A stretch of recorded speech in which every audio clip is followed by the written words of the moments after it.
제가 한 주간 말씀을 준비하면서 어느 글을 읽었는데요. 제 마음속에 이렇게 아주 이렇게 뭐랄까요? 이렇게 탁 이렇게 감동을 준다거나요. 또 감동을 넘어서 굉장히 의미가 다가오는 문구를 제가 읽었어요. 한번 들어보세요. 예배당을 가는 길을 아는 사람은 많지만 주님께로 가는 길을 제대로 아는 사람은 많지 않다. 다시 한번 읽어드릴게요. 교회로 가는 길을 아는 사람은 많지만 주님께로 가는 길을 제대로 아는 사람은 많지 않다. 여러분 어떻게 생각하세요? 저는 무심히 이 글을 읽다가 알고 있지만 이 글을 읽고 하나님 앞에 기도하면서 이 마음속에 그렇다. 우리가 교회 가는 길은 잘 알고 있는데 주님을 따라가는 길을 제대로 아는 사람은 그리 많지 않은 것 같아요. 여러분 교회 오실 때에 어떻게 오시지요? 우리 교회는 일곡동에 있기 때문에 차를 타고 오시려면 자가용이나 버스를 타고 오면은 어느 도로로 올 것입니다. 버스를 타면 몇 번 버스를 타고 어느 정류장에서 내려서 오실 줄 아는 거예요. 또 걸어오신다면 공원 쪽으로도 오셔도 됩니다. 그러니까 교회 가는 걸 모르는 사람은 아무도 없어요. 위쪽으로 내려오거나 아래쪽으로 올라오거나 모두 다 교회 가는 것에 대해서 의심을 하거나 모르는 사람은 없습니다. 그런데 중요한 것은 주님께 가는 길을 제대로 아는 사람은 왜 그리 많지 않을까? 교회 오는 것은 반듯하게 알면서 왜 주님께 가는 길을 제대로 모를까? 저는 한 주간 그 말씀을 묵상하면서 저뿐만 아니라 우리 성도님들의 삶을 우리 하나님께서 붙들어 주셔서 주님께 제대로 가는 길을 걸어갔으면 좋겠다. 한 주간 열심히 기도했습니다. 여러분 제가 물어볼게요. 여러분은 주님께 가는 길 제대로 걸어가고 있습니까? 대답해 보세요. 제대로 걸어가고 있습니까? 대답할 수 없어요, 여러분. 교회 오는 것은 제대로 오면서 주님 따라가는 것은 왜 제대로 우리가 걸어가지 못할까요? 여러분 절대로 쉬운 게 아닙니다. 주님의 길을 제대로 걸어간다는 거 쉬운 거 아닙니다. 다시 한번 제가 질문할게요. 혹시 여러분은 예수님을 영접한 지 얼마나 되십니까? 대답해 보세요. 예수님 영접한 지 얼마나 되죠? 어떤 분은 어렸을 때 예수님 영접하신 분이 있을 것 같아요. 어떤 분은 결혼해서 예수님 영접하신 분도 있을 것 같아요. 근데 여러분, 제가 어떤 질문을 했냐면 예수님을 영접했다고 하는 질문했지 교회 언제 다닌지라는 것을 물어보지 않았어요. 그러니까 제가 여러분에게 예수님 언제 영접했습니까? 라고 질문할 때에 이 말을 듣고 대답하는 여러분들은 언뜻 내가 교회에 언제 나왔지? 이렇게 대답한다고요. 근데 여러분, 이게 결코 바른 대답이 아닙니다. 여러분, 교회를 나오는 것과 교회를 다니는 것과 예수님을 나의 구주로 영접하는 게 일치할까요? 그러지 않습니다. 우리는 착각합니다. 교회에 나오면 모두 다 예수님의 사람이고 하나님의 거룩한 백성인 줄 착각합니다. 그러나 성경에서 말씀하고 있는 것은 내가 교회를 다녔다고 해서 구원받은 것도 아니고 내가 교회를 다닌다고 해서 하나님의 사람이 되는 것이 아니라 예수님을 나의 구주로 영접하고 그분을 나의 삶의 주인으로 모시며 살아갈 때에 그것이 예수님을 영접한 참된 신앙의 길임을 믿으시기 바랍니다. 그래서 늘 기억하셔야 돼요. 내가 정말 인격적으로 주님을 언제 만났는가? 내가 정말 주님을 언제 만났는가? 내가 그 주님의 길을 제대로 걸어가고 있는가? 교회 나오는 것은 익숙한데 주님의 뜻 따라 제대로 걸어가는 것은 익숙하지 않으면 왜 그런가?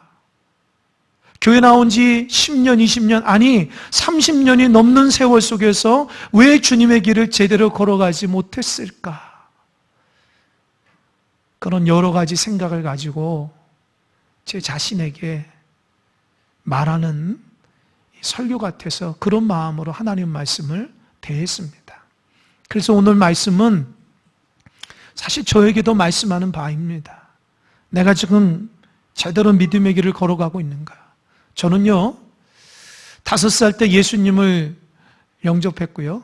5살 영접했다고 말할 수도 없죠. 교회 나갔고 중학교 2학년 때 제대로 인격적인 주님을 영접했습니다.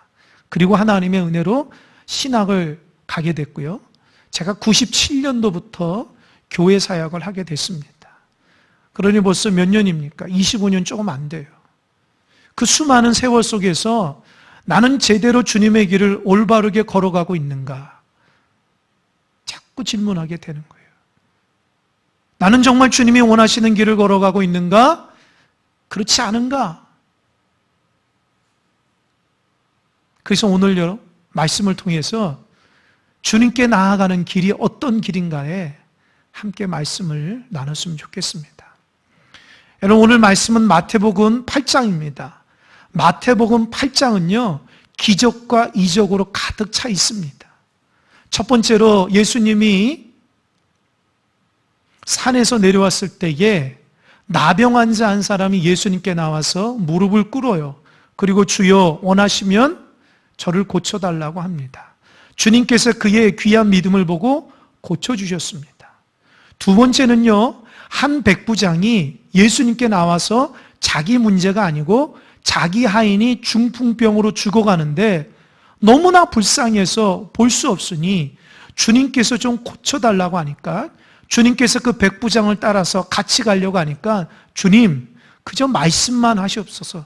그러면 내 하인이 낫겠나이다 하는 위대한 믿음의 고백으로 인해서 주님이 그 하인을 고쳐주셨습니다. 세 번째로는 예수님의 수제자인 베드로의 장모가 열병으로 죽어가고 있는데 예수님께서 그 열병을 고쳐주셨어요. 그리고 수많은 병자들과 귀신 들려서 올바르게 살아가지 못하는 자들을 주님께서 일일이 어루만지시고 안수하심으로 고치시고 귀신을 다 내쫓아 주셨어요. 또 8장 중간에 보면 예수님이 제자들과 함께 배를 타고 건너편으로 가자라고 하시면서 배를 타고 가는데 갑자기 풍랑이 일었어요. 다 죽을 것 같은 그 상황 속에서 제자들이 주님을 깨워서 주님, 우리 죽게 생겼습니다. 일어나십시오 했을 때 주님이 이 믿음이 적은 자들아 왜 이렇게 호들갑이냐 그러면서 그 풍랑을 말씀으로 잠잠게 해주셨습니다. 건너편으로 가서 가다라 지방에 갔을 때에 무덤 사이에서 소리를 지르며 귀신 들려 고통스러운 두 사람을 예수님께서 고쳐주셨어요.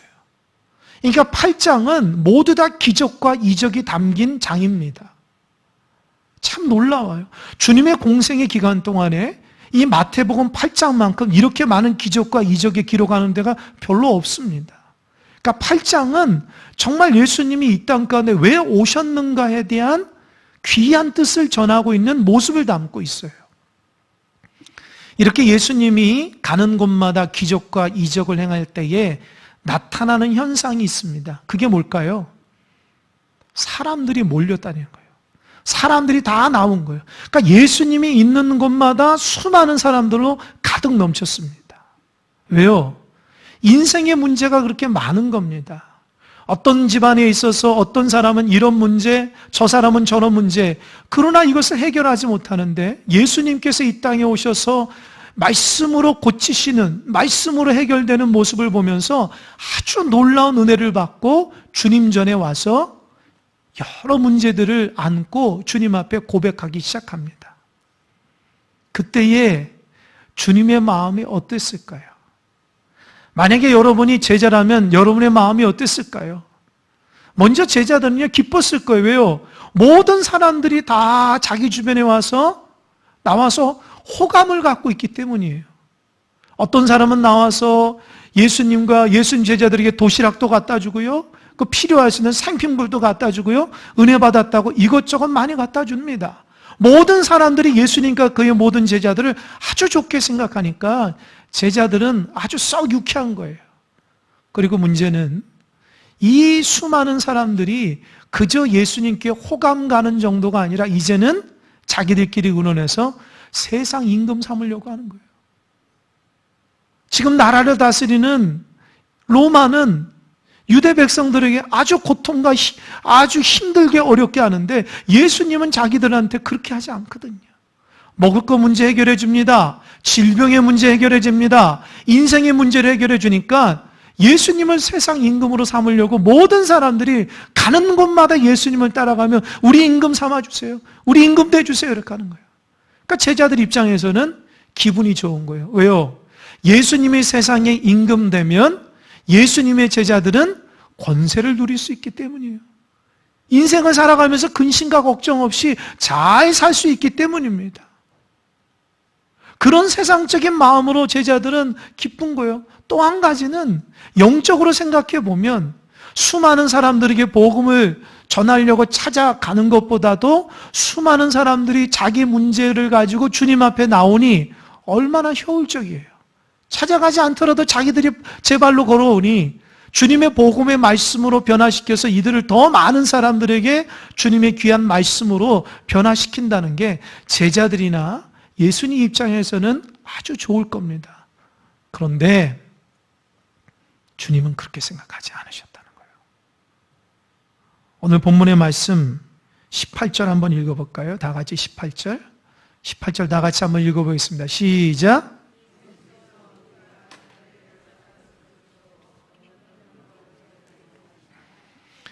예수님이 어떻게 했죠? 제자들에게 건너편으로 가자. 따로 없어요. 건너편으로 가자. 왜 건너편으로 가자 했을까요? 인간적으로 보면 사람의 인기 끄는 거예요. 사람들에게 호감을 가지고 나왔어요. 더 많은 복음을 전할 수 있는 기회가 됩니다. 또 많은 사람들에게 도움을 받을 수 있는 기회가 돼요. 그런데 왜 예수님은 그 수많은 사람들이 예수님과 그의 제자의 호감을 가지고 나왔는데도 불구하고 복음의 기회가 있음에도 불구하고 왜 제자들에게 건너편으로 가자 그랬을까요? 제가 오늘 말씀을 묵상하면서 이 부분에 초점 맞춘 거. 왜 주님은 건너편으로 가자 했을까? 여러분, 예수님은 사람 많은 곳을 안 좋아합니까? 예수님은 사람 많으면 좀 껄끄러우신 분이세요? 왜 건너편으로 가자 그랬을까요? 간단합니다. 주님은 사랑하는 나의 제자들이 세상 때 묻지 않고 순수하고 깨끗하게 믿음의 길을 걸어가길 원한다는 거예요. 주님의 능력으로 수많은 사람들이 병자가 치유되고 모든 문제가 해결돼서 수많은 사람들이 그들을 따라가지만 그것이 참된 주님의 길이 아니기 때문입니다. 어느 순간 제자들이 그 주님께서 주시는 주님의 이름으로 기적과 이적을 행할 때에 수많은 사람들이 자기를 따라올 때에 착각해서 세상의 부와 명예와 세상의 인기 같은 게 병합을 해가지고 하나님은 안중에도 없고 세상의 때가 묻어서 주님의 길을 걸어가는지 세상 길을 걸어가는지 모르고 방황하고 올바르지 못하고 타락할까 봐 주님이 말합니다. 건너편으로 가자. 아쉬워하지 말아라. 너 이곳에 있다가는 너가 타락한다. 너가 이곳에 있다면 세상 때 묻는다. 내가 원하는 것은 이런 게 아니야. 정말 참된 믿음의 길, 주님의 길을 걸어가려면 너를 위하고 너에게 축복하고 너에게 좋은 마음 갖고 너를 위해서 긍정적으로 얘기하는 벗어나라. 주님의 길을 가는 것이 무엇이냐? 주님께서 말씀하시는 거예요. 그렇게 배를 타고 건너편으로 갈 때에 오늘 본문에서 두 사람이 주님의 길을 따르겠다고 결심을 해요. 각오를 다집니다. 첫 번째는 누구냐? 누구죠? 서기관입니다. 서기관 한 사람이 주님이 제자들과 함께 배를 타고 건너편으로 가려고 할 때 막 달려와서 선생님, 당신이 어디를 가든지 내가 따르겠습니다. 이렇게 결단하는 거예요. 누가 보아도 굉장히 주님 앞에 칭찬받은 일이거든요. 근데 주님이 뭐라 얘기하십니까? 여우도 굴이 있고 공중의 새도 거처가 있지만 인자는 머리 둘 곳 없다. 여러분, 사실 그 말을 너무 매몰차게 하는 것처럼 느껴지지 않으세요? 아니, 주님을 따르겠다고 하면 주님께서 아이고 너가 나를 따르려고 고맙다. 모든 사람들은 나를 따르겠다고 하지 않는데 너는 나를 따르는구나, 고맙다. 그래, 같이 가자. 이렇게 얘기하면 얼마나 좋아요. 그런데 예수님은 아주 매몰차게 여우도 굴이 있고 공중의 새도 다 거처가 있지만 나는 머리 둘 곳도 없어. 그래도 따를 거니? 오히려 그에게 본질적인, 너 정말 각오했느니? 각오했니? 정말 나를 따르는 길이 어떤 길인지 아니? 너 그냥 즉흥적으로 나를 따르겠다는 거니? 너 정말 목숨 바칠 수 있어? 너 지금 누리고 있는 거 다 버리고 나를 따라올 수 있어? 근본적으로 주님께서 말씀하고 있는 거예요. 여러분, 서기관이라는 것은요, 성경을 연구하고 그 율법을 연구한 것을 사람들에게 말씀해 주는 아주 귀한 일입니다. 그러니까 모든 사람들은 서기관을 통해서 하나님 말씀을 들어요. 그러니까 서기관은 자기의 율법을 연구하고 많은 사람에게 하나님 말씀을 전하기 때문에 모든 사람이 존경받는 직책이 서기관입니다. 그런데 그 당시, 예수님 당시의 서기관들은 예수님과 대립각을 세웠어요. 왜일까요? 서기관들이 전하는 율법 해석과 주님이 말씀하는 율법 해석이 달랐다는 거예요. 서기관들이 전하는 율법 해석은요, 어찌 보면 율법적인 부분을 하는데 중요한 것은 그들은 그들이 행하지도 않으면서 위선적으로 하나님 말씀을 전했다는 거예요. 그러나 주님은 그러지 않아요. 주님은 말씀하면서 자기가 행함으로 말씀을 전했어요. 그리고 정말 말씀을 전하는 것뿐만 아니라 모든 사람들에게 살아계신 하나님의 말씀으로 행하니까 모든 사람들이 예수님의 율법 해석을 더 좋아한 거예요. 정말 마음속에 감동과 은혜를 받고 예수님을 따라가는 거예요. 그러니까 서기관들이 어때요? 시기와 질투하기 시작합니다. 어떻게 하면 주님을 내쳐서, 어떻게 하면 주님을 죽여서 우리가 그동안 가져왔던 그 기대감, 우리가 가져왔던 주님의 영광, 주님의 그 놀라운 은혜를 잘 감당할 수 있을까? 그거밖에 누가 오셨네요? 그거밖에 없어요. 그러니까 서기관들은 정말 예수님의 길을 따라가지 않습니다. 예수님의 말씀대로 순종하지도 않고 예수님을 꼴보기시게 생각하는 거예요. 그런데 본문에 있는 서기관은 어때요? 예수님을 따라가는 제자가예요. 이 서기관은 본질적인 하나님 말씀을 아주 연구를 많이 했던 것 같아요. 뭐 습관적으로 전하는 서기관의 말씀이 아니라 정말 하나님의 뜻대로 순종하며 그 본질적인 하나님 말씀이 무엇인지를 제대로 전하기 원해서 예수님의 길을 따라가는 거예요. 그런데 예수님의 말씀을 들으면서 어떻게 해요? 놀랍죠. 그 말씀에 너무 은혜가 되는 거예요. 그 말씀을 들을 때마다 감동이 임하는 거예요. 그 말씀을 들을 때마다 그동안 자기가 알던 하나님의 말씀이 생명처럼 막 다가오니까 견디질 못하는 거예요. 그래서 자기 서기관을 다 내버리고 예수님을 따르겠다고 나선 거예요. 얼마나 귀합니까? 그런데 왜 예수님은 서기관을 통해서 호의적으로 얘기하지 않았을까요? 중요한 것은요, 서기관이 예수님을 어떻게 불렀죠? 어떻게 불렀죠? 주님이라 불렀어요? 선생님이라 불렀어요? 선생님. 여러분, 선생이라는 랍비입니다. 그러니까 서기관 입장에서 예수님은 나의 삶의 구원자나 나의 삶의 모든 것 대신 메시아가 아니라 위대한 스승 랍비 정도밖에 생각하지 않은 거예요. 그러니까 이 서기관은 예수님을 통해서 내가 그동안 알지 못했던 성경 말씀의 아주 독특한 해석을 알고자, 지적인 호기심을 따라가고자 그걸 충족하기 위해서 예수님을 따라가는 거예요. 그러니 주님 입장에서는 이게 바른 길이 아니잖아요.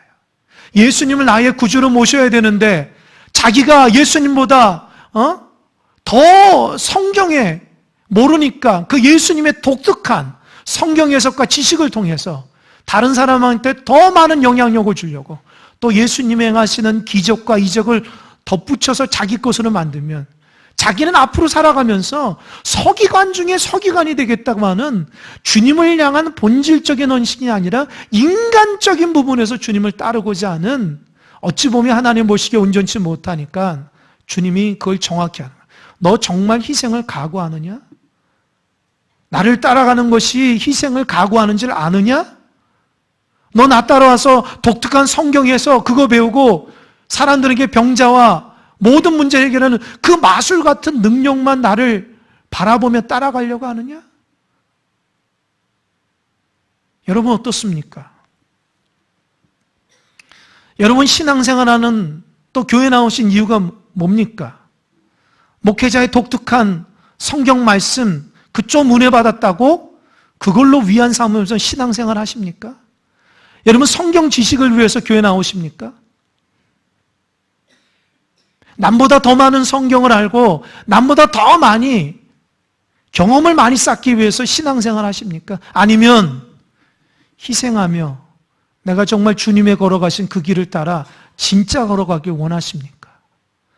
여러분 말씀은요, 내가 행하지 않으면 아무런 효과가 없는 말씀이에요.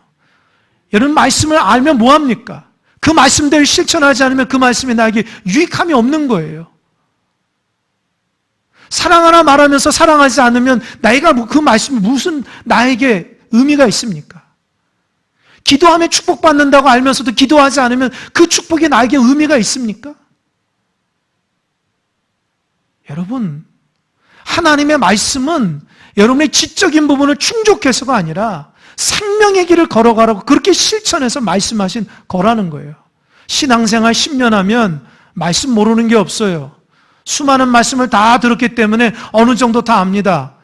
그래서 교만하기 시작하는 거예요. 왜요? 실천하지 않으면서 말씀만 알기 때문입니다. 서기관 얼마나 말씀을 많이 알겠어요? 얼마나 독특한 성경 해석을 할 수 있겠습니까? 그러나 서기관과 예수님의 차이는 말씀을 많이 알고 적게서가 아니라 말씀을 실천하느냐 실천하지 않느냐의 문제였다는 거예요. 여러분 정말 참된 믿음의 사람, 예수님을 따라가려면 말씀대로 실천하는 사람 되시기 바랍니다. 말로는 말씀 많이 전하면 뭐하냐는 거예요. 내가 그렇게 실천을 안 하는데 하나님도 기뻐하지 않아요. 다른 사람도 여러분 보면서 말씀대로 살아가지 않으면서 내 멋대로 살아가면서 말씀 줄줄 얘기하는 거 아무 소용없습니다. 우리는 정말 말씀대로 그렇게 실천하며 살아가는 자가 돼야 됩니다.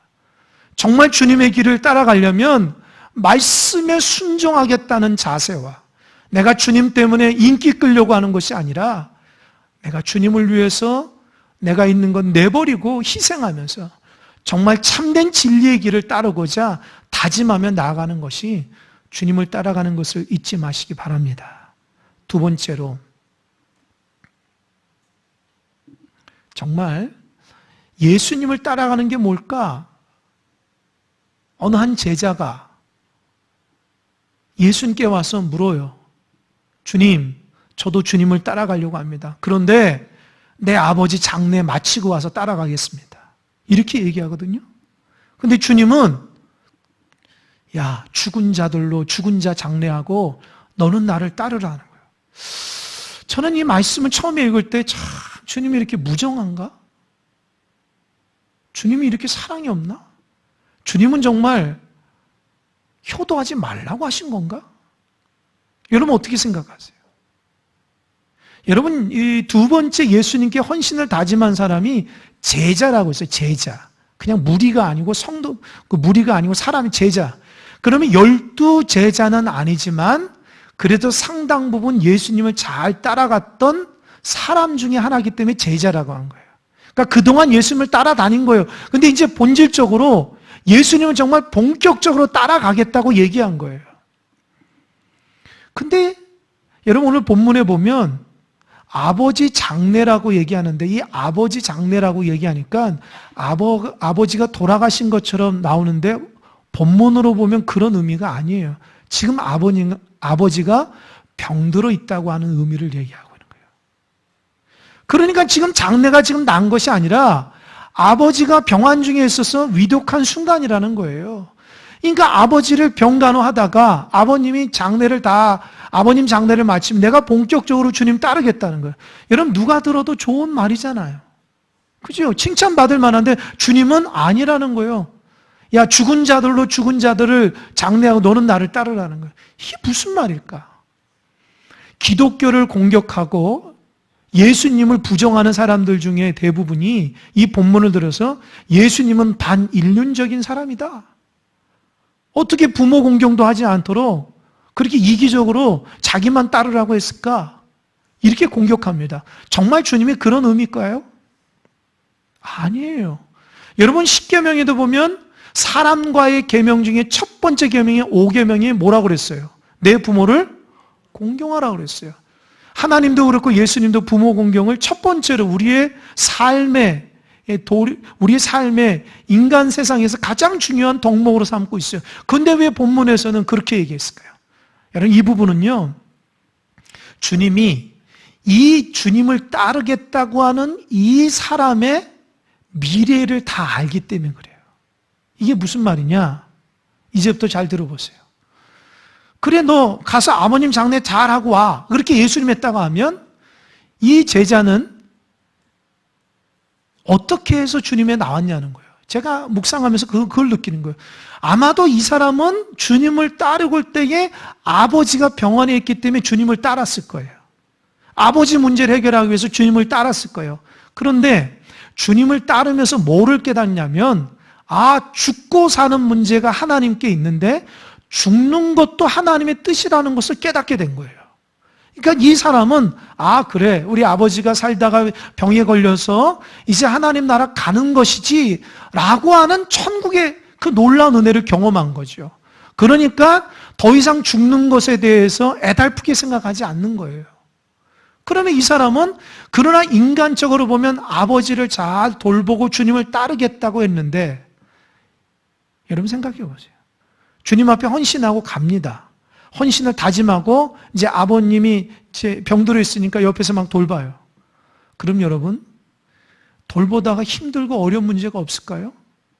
주님 은혜 받아서 내가 주님의 길을 막 따르겠다고 막 다짐하고 그렇게 헌신했는데 어느 순간 현실에서는 간호하다가 아버님을 돌보다가 마음의 믿음은 다 사라지고요.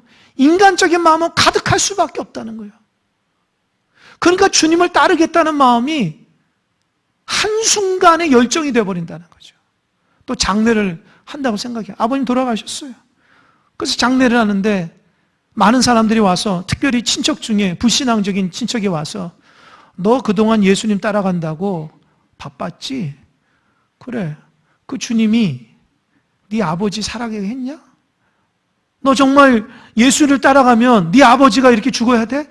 라고 불신앙적으로 얘기했을 때에 그 제자의 마음이 은혜가 충만할 때는 괜찮아요.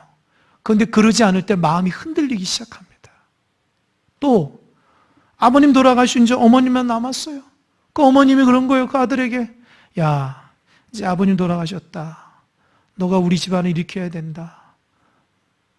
그 한마디 해보세요. 그러면 하나님을 향한 헌신과 하나님을 향한 믿음이 다 사라지고요.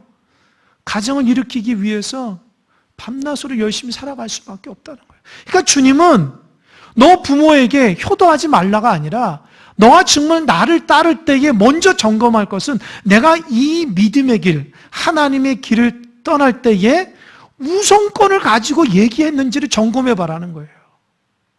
여러분, 많은 사람들이 한때 은혜 받은 사람들 많아요. 한때 은혜 받아가지고 뭐 엄청난 하나님이 일을 하는 것처럼 말을 하고 행동하고 조금 지나가 보세요. 언제 은혜 받았는지 몰라요. 제가 97년도부터 사역을 했다 했잖아요. 많은 교회에서 많은 성도들을 만났어요.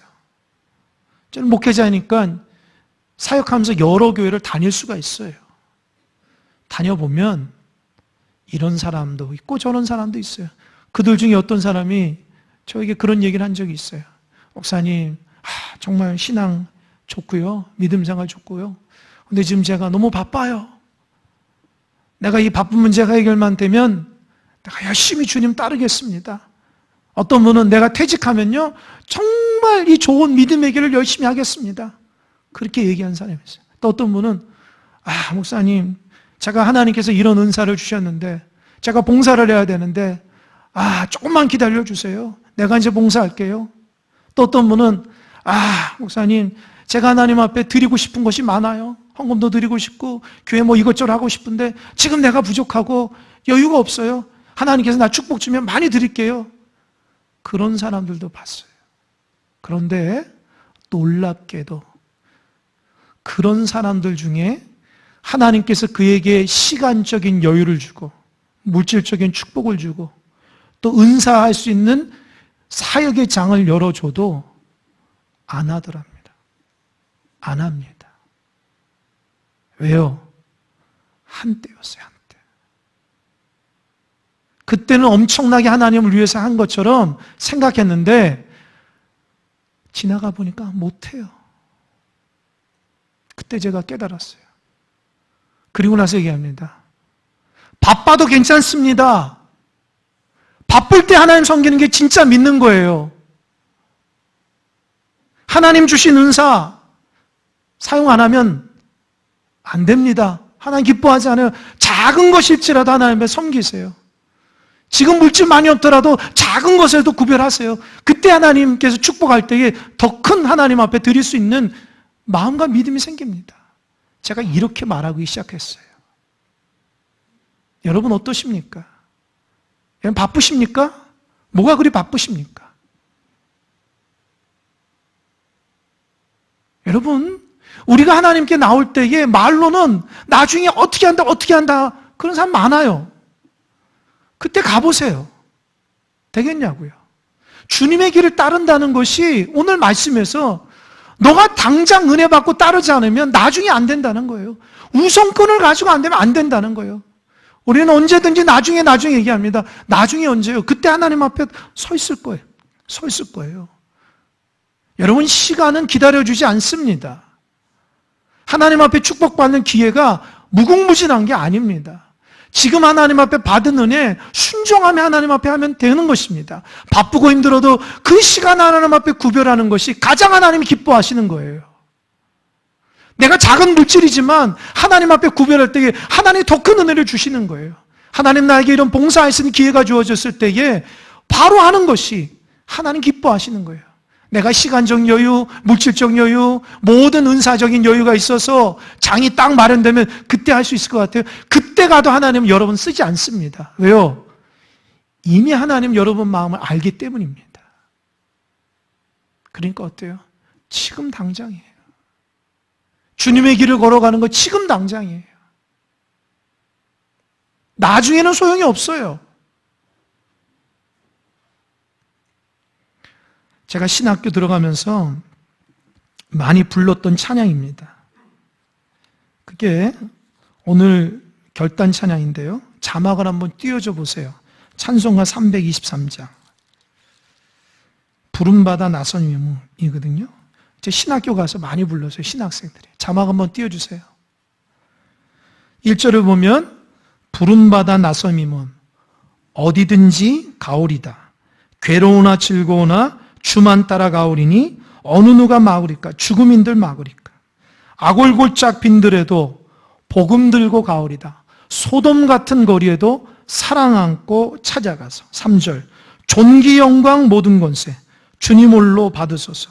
멸시천대 십자가는 제가 지고 가오리다. 이름 없이 빛도 없이 감사하며 섬기리다.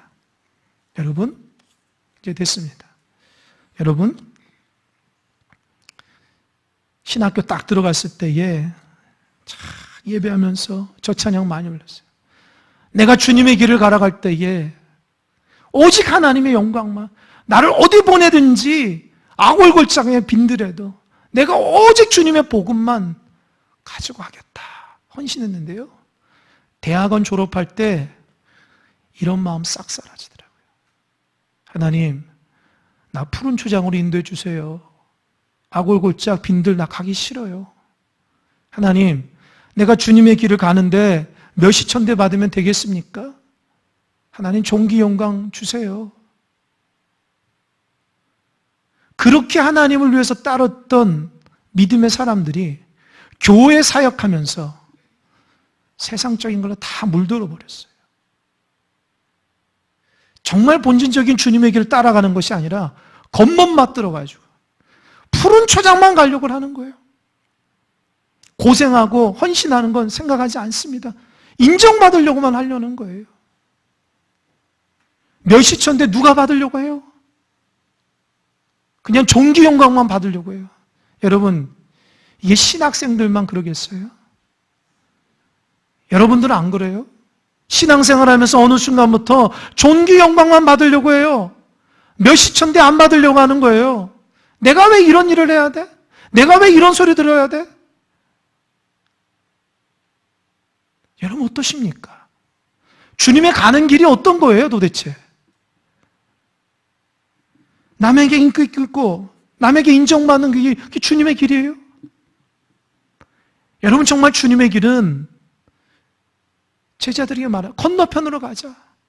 건너편에 누가 있어요? 무덤에서 귀신 들려서 소리 지르면서 너무 힘드니까 사람들이 쇠사슬을 묶었는데 그 쇠사슬을 끊어버리는, 그래서 모든 사람이 저 사람을 피하는 그런 곳에 주님이 가는 거예요. 가기 싫은 곳 가야 돼요. 가다가 풍랑 만납니다. 죽을 뻔합니다. 고통과 힘들게 있어요. 그래도 주님이 함께 하시잖아요. 그 고통스럽게 힘들어 주님이 함께 하잖아요. 죽지 않아요. 하나님 여러분 죽이지 않습니다. 풍랑 만났다더라도 주님이 함께 하시면 잠잠게 되는 은혜가 있는지 믿으시기 바랍니다. 하나님이 없으니까 두려워하는 거예요.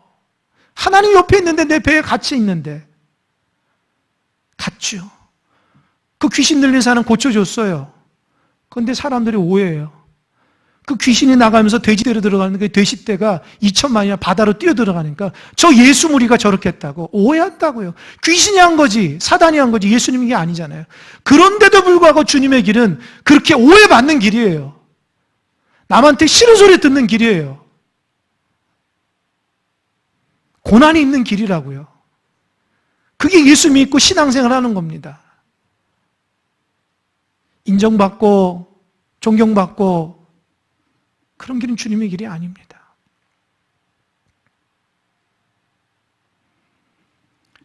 이사야가 이 예수님의 길을 뭐라고 얘기하는지 아세요? 17절 한번 보세요. 마지막 17절 한번 보세요. 17절. 17절 다 같이 읽어보겠습니다. 시작. 이는 선지자 이사야를 통하여 하신 말씀에 우리의 연약한 것을 친히 담당하시고 병을 짊어지셨도다. 함을 이루려 함이더라. 보세요. 예수님의 길은 연약한 것을 친히 주님께서 담당하시고 병든 것을 주님이 친히 짊어지는 거예요. 저 좀 보세요. 주님의 길을 가는 거 내 문제하고 상관없지만 저 연약한 사람의 문제를 내 문제로 받아들이는 거예요. 저 사람 병든 것을 내 병듦으로 받아들이는 거예요. 내 문제를 여기고 하나님 앞에 기도하고 그를 불쌍히 여기고 욕먹더라도 고난이 있더라도 하나님을 바라보며 묵묵히 걸어가는 것이 예수님의 길이라는 걸 잊지 마시기 바랍니다. 여러분 교회 다니시면서 신앙 가면서 인정받으려고 하는 사람 예수 믿지 마세요. 그건 예수 믿는 거 아닙니다. 어떻게 하면 희생하고 어떻게 하면 순종하고 어떻게 하면 주님의 영광을 위할까? 내가 어떻게 하면 희생할까? 내가 어떻게 하면 하나님의 영광을 위할까? 그게 믿음의 길입니다. 착각하지 마시기 바랍니다. 이 말씀을 준비하면서 제가 한 친구 목사님이 저에게 영상을 하나 보여줬는데 참 제가 은혜를 받았어요. 그게 뭐냐면 우리 신학교 선배님 중에 2, 3년 선배 같아요. 그분이 지금 브라질 아마존에서 선교하시는 선교사님이시더라고요. 그분의 그 영상을 보내주셨는데 그분이 아마존에 가신 이유가 뭐냐? 성경 번역, 그 무리에게 성경 번역하기 위해서 가신 거예요. 근데 갔는데 가보니까 다른 부족에 이미 어떤 선교사님 계시는데 그 선교사님 얘기를 들은 것을 간증한 거예요. 그게 뭐냐? 이 다른 부족에 있던 왜 더워서 그래요? 네. 선교사님이 보니까 부족의 선교사님이 그 부족에서 가끔씩 사냥을 한대요. 사냥. 멧돼지 사냥을 한대요. 아마존에서. 그러면 이 부족 중에 젊은 사람들이 창을 가지고 따라가는 거예요. 따라가는데 이 부족들이 이 코가 굉장히 민감해가지고 냄새를 맡는다는. 그래서 만약에 멧돼지 냄새가 나면은 재빠르게 그 멧돼지를 쫙 따라가는 거예요.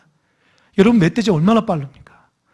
그런데 이 어느 날 그 선교사님이 같이 이 부족 청년들과 가는데 이 부족 청년들이 멧돼지다라고 하고 냄새 맡다니까 엄청나게 뛰어가는 거예요.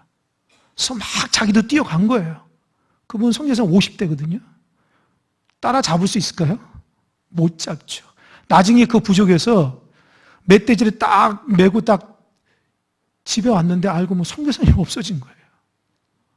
큰일 난 거예요. 아마존에서. 그래서 그 다음 날부터 선교부 얘기를 해가지고 이 배를 지원받아, 모터배를 지원받아가지고 막 좁은 강을 따라다니면 선교사님 어디 계십니까? 그 모터배를 붕 타고 가면서 찾는데 일주일이 돼도 안 나오는 거예요. 아, 그래서 선교사님이 돌아가셨구나.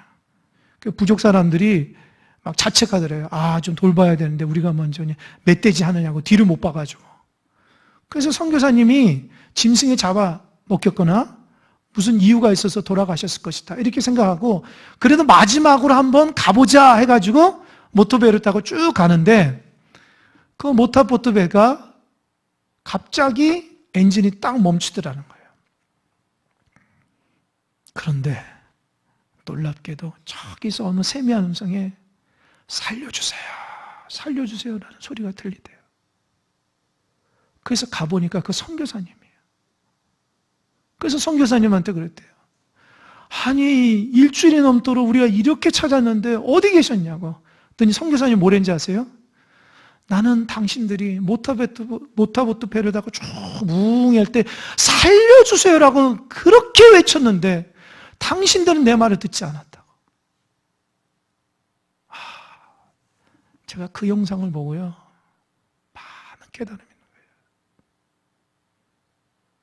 선교사님을 찾기 위해서 모터보트에서 큰 소리를 내면서 선교사님 외쳤는데 알고 보니까 그 소리 때문에 그 선교사님의 살려달라는 소리를 못 들은 거예요. 그러면서 그 선교사님이 다른 선교사님의 말을 듣고 자기의 삶을 돌이켜봤대요. 내가 하나님을 위해서 이것도 저것도 한다면서도 알고 보니까 내가 그르치는 일이 너무 많다라는 거예요. 하나님의 세미한 음성을 듣지 않고 내 멋대로 한 게 너무 많다라는 거예요. 그래서 하나님 앞에 회개하며 앞으로는 주님의 길을 따라가는 건 주님의 음성을 듣는 길이라는 걸 회개했다는 거 아닙니까? 제가 그 소리 듣고 또 저도 회개했어요. 내가 주님을 위해서 이것저것 하지만 내가 정말 주님의 세미한 음성을 듣고 있는 건가? 내 만족감에 살아가려고 하는 건가? 저는 사실 적어도 여러분이 인기 끌려고 목회하는 거 아닙니다. 남한테 인정받으려고 하는 거 아니거든요. 그럼에도 불구하고 내가 정말 하나님의 음성을 듣고 하나님의 공동체를 이끌고 있는가? 회개했습니다. 여러분에게 말씀드립니다. 여러분 제대로 믿음의 길을 걸어가고 있습니까? 정말 주님 때문에 인정받고 축복받고 높아지고 이런 거를 마음속에 갖고 있다면 그건 주님의 길이 아닙니다. 주님을 따른다는 것은 내가 희생하는 길이고 내 모든 것을 내버리고 주님의 걸어가신 그 길을 걸어가는 것입니다. 주님이 기뻐하시는 길입니다. 왜 주님께서 건너편으로 가자 제자들에게 얘기했을까요? 이 말의 무게감을 아시기 바랍니다. 예수님은 사람 귀찮아서 건너간 게 아니에요. 나는 너희들이 제대로 믿었으면 좋겠다는 거예요. 난 너희들이 바르게 믿었으면 좋겠다. 세상 때 묻지 않고 순수하게 믿었으면 좋겠다는 거예요. 어느 순간부터 세상의 가치관으로 가득 차서 신앙생활하며 하나님 안중에도 없고 성경 지식 아니면 교회에서 인정받으려고 하는 그런 부분은 없습니까? 이걸 다 내버려야 됩니다. 하나님은 다 우리의 마음과 심령을 아십니다. 우리 작은 공동체입니다. 우리 작은 공동체가 하나 되기도 쉽지 않습니다. 왜일까요? 주님의 길을 걸어가는 게 그렇게 헌신하고 다짐하는 사람이 많지 않기 때문입니다. 우리 모두 다 주님 바라보며 믿음의 길을 걸어가는 여러분 되시길 바랍니다. 믿음 생활 오래 할수록 더 겸손하시고 하나님 뜻을 더 믿음으로 따라가며 누가 보더라도 하나님의 길을 가는 참된 제자다, 그렇게 인정받는 믿음의 사람 되시길 바랍니다. 기도하겠습니다.